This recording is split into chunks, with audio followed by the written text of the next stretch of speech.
internal audit, pertemuan yang ketiga. Nah, kita mulai ke pertemuan yang terakhir mengenai internal audit PDCA. Di pertemuan terakhir ini kemarin sempat kita bahas. Nah, saya ulangi lagi karena kemarin baru sebatas pengantar. Nah, berikutnya kita akan bahas lebih dalam mengenai PDCA dalam melaksanakan internal audit. Yang pertama adalah P atau planning. Planning itu mencakup 4 hal. Yang pertama adalah menetapkan jadwal audit, kemudian menunjuk auditor, kemudian memberikan informasi kepada auditi. Auditi adalah orang yang akan dilakukan audit perusahaan atau badan. Kemudian yang terakhir adalah membuat checklist. Pada tahap P atau plan, rencana audit, jika sudah siap, maka kita akan masuk kepada pelaksanaan audit atau do. Ada 6 proses dalam melaksanakan audit. Yang pertama adalah mengadakan acara pembukaan.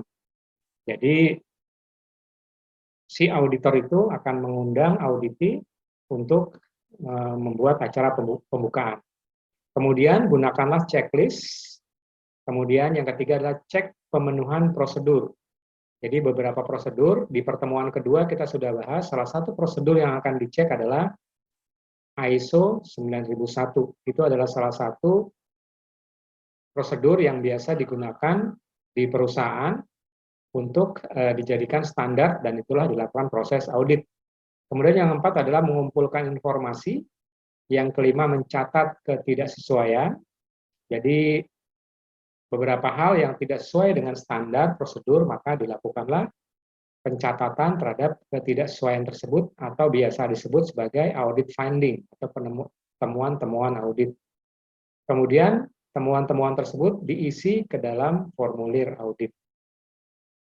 Nah, setelah proses audit selesai, kita masuk ke tahap yang ketiga yaitu C atau cek. Ada 5 tahap dalam proses cek. Yang pertama adalah mengadakan pertemuan tim audit. Jadi sebelum membuat laporan, mungkin ada beberapa orang yang terlibat dalam proses audit, maka diadakanlah pertemuan tim audit tersebut. Kemudian yang kedua, meninjau ketidaksesuaian yang ada. Jadi temuan-temuan audit pada saat pelaksanaan audit ditinjau ulang, dibahas lagi dengan tim. Kemudian menentukan elemen terkait, jadi pelanggaran apa saja dicatat dan elemen-elemen apa saja yang tidak sesuai dalam pelaksanaan yang ditemukan. Kemudian yang keempat adalah membuat laporan lengkap hasil audit. Setelah ketiga poin tersebut dirangkum, kemudian dibuatlah laporan lengkap. Kemudian setelah laporan lengkapnya selesai disusun oleh tim, kemudian mengadakan acara penutupan. Jadi laporan-laporan tersebut ditutup bahwa beberapa temuan audit itu akan ditindaklanjuti. Setelah kita masuk ke fase C atau cek, kita akan masuk ke fase berikutnya yaitu A, action atau tindak lanjut. Ada 4 hal yang tercakup dalam action atau tindak lanjut. Yang pertama adalah menindaklanjuti hasil temuan auditor. Apa saja temuan-temuan tersebut, penyimpangan-penyimpangan yang ada, kemudian dilakukanlah tindak lanjut dari hasil temuan itu. Kemudian yang kedua, melakukan verifikasi tindakan yang telah dilakukan. Yang ketiga, verifikasi efektivitas tindakan perbaikan. Yang keempat adalah tinjauan manajemen. Jadi setelah dicek, kemudian ditindaklanjuti, diverifikasi, dan dilakukan peninjauan manajemen. Kemudian kita masuk ke bagan alir sistem audit mutu internal.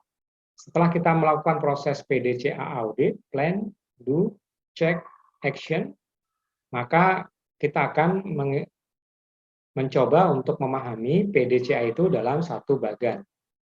Di sini ada 3 proses. Yang pertama adalah manajemen representatif, yaitu proses audit yang dikelola oleh manajemen.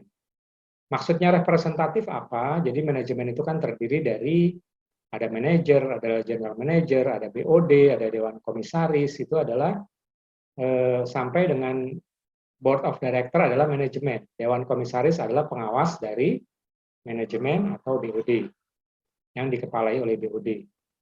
Nah, Mereka akan menunjuk orang yang akan mendampingi audit tersebut, bisa levelnya manajer, general manager, atau mungkin direksi. Itulah yang merepresentasikan dari manajemen. Kemudian proses yang kedua ada terjadi di auditor. Jadi auditor tersebut terjadilah proses. Kemudian yang ketiga adalah area under yang dibawa audit. Yang pertama adalah manajemen representatif. Yang kedua adalah auditor, yang ketiga adalah area under audit. Kita bahas di manajemen representatif dulu apa saja yang ada. Jadi dalam manajemen representatif yang pertama, dokumen yang perlu disiapkan adalah internal quality audit result to management review. Jadi apa saja yang perlu direview. Kemudian keep audit schedule, AR itu audit report dalam log, kemudian masuk ke status audit. Kalau sudah masuk ke audit report status, maka auditor akan conduct re-audit verification to audit verify element that was found and see. Jadi yang tidak ada temuan itu harus diverifikasi. Kemudian dibuat, kalau di kolom yang berikutnya di sini schedule ya. Schedule akan masuk ke tahap audit prepare. Karena sudah ada jadwalnya, di prepare apa saja yang di prepare, yang dipersiapkan. Yang pertama adalah checklistnya. Review audit result, jadi audit result sebelumnya. Kemudian review applicable prosedur, apa saja prosedur-prosedur yang diaplikasikan. Dan yang terakhir adalah inform to auditee, diinformasikan kepada orang yang dilakukan audit atau badan yang dilakukan audit. Nah, setelah dilakukan prepare, akan dilakukan audit, conduct audit. Di sini dilakukan conduct audit, dilakukan ya diatur. Kemudian berikutnya adalah present finding, mempresentasikan temuan-temuan audit ke dalam audit report, corrective action, dan penandatanganan audit report. Kemudian masuk ke return, checklist, and AR to management review. Manajemen representatif di sini ya.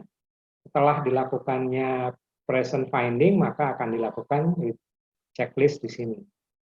Nah, kalau memang terjadi, ini akan kembali ke proses awal.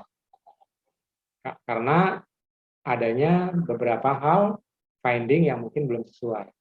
Nah, kalau kita melihat ke tahap yang status di atas, setelah auditor conduct pre-audit karena tidak ditemukannya NC, kemudian dilakukan corrective action dari temuan-temuan tersebut, kemudian masuk ke tahap berikutnya adalah setelah action diterbitkan audit report, kemudian masuk ke tahap yang sama, kemudian written checklist. Kalau take action-nya itu ada verify result, resultnya perlu diverifikasi lagi, maka akan masuk ke close finding, if not possible to close, agree with new time or discuss with manajemen representatif.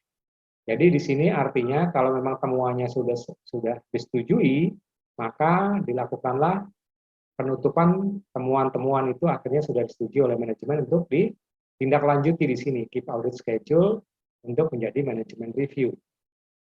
Nah, ini adalah 3 tahapan dalam diagram alur sistem audit mutu internal.